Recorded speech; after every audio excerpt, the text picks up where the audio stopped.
Morning Phantom, guys. It's a sad day. Had my first crash just yesterday. I'm reporting it to you guys. I've flown everything from the Phantom 3 Professional Mavic. Now I'm flying the Phantom 4 Pro Plus Obsidian. That's the first crash I ever had. It was a sudden power failure. I had the battery insecure. The drone had the pre-flight checks. Everything was going smooth. I was filming for a buddy of mine on his channel. I'm going to link his channel on Twitch and his YouTube channel in the description.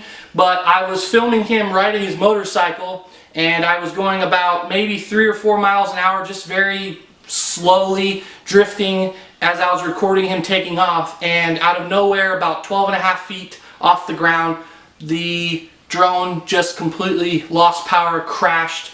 Luckily it was only 12 feet off the ground, so it did sustain a hairline crack on the motor, which I will show you. And I'm going to also put the footage of the actual crash up until losing power. You don't actually see the crash because the power is lost and then the drone falls out of the sky, but I will link whatever footage I have in the video. And that's pretty much it, guys. We're going to find out how DJI treats me. I had the Phantom 3 have a fracture in the hull, not from a crash, but from a defect in the manufacturing. They took care of me wonderfully. I mean, I had my drone back to them in LA.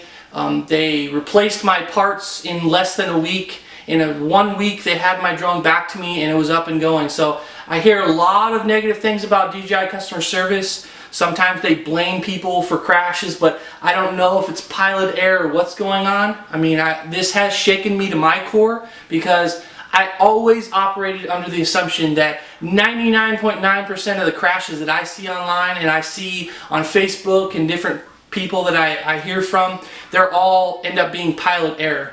And I did everything right. I went through every pre-flight checkup that I do. I was not rushing the bird into the air, but it still had a failure. It still just completely lost power for no reason.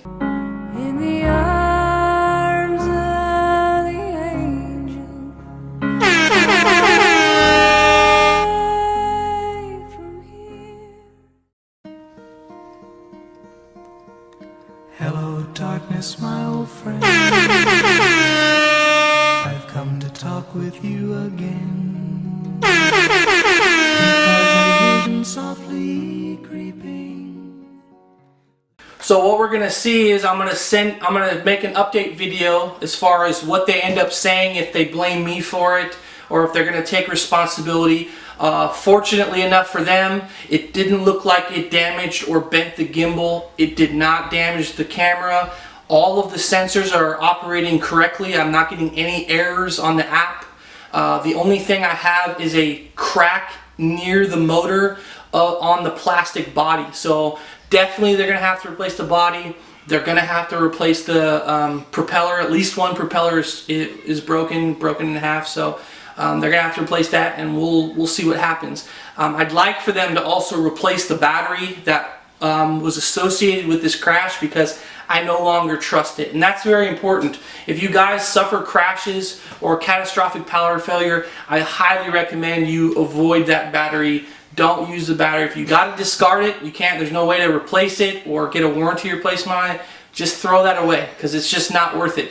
You have a $1,600 drone flying around the air. The last thing you want to do is risk a $150 battery because you're too cheap to get a new one, or whatever your hang up is. So, alright guys, that's it. So you saw the footage of the drone. You didn't see the crash itself, but unfortunately it didn't record that due to the sudden power failure. Let me know what you think, what the possible issue was. If you guys suffered something similar, leave a comment, leave a like. If you liked what you saw, please subscribe. And until the next adventure.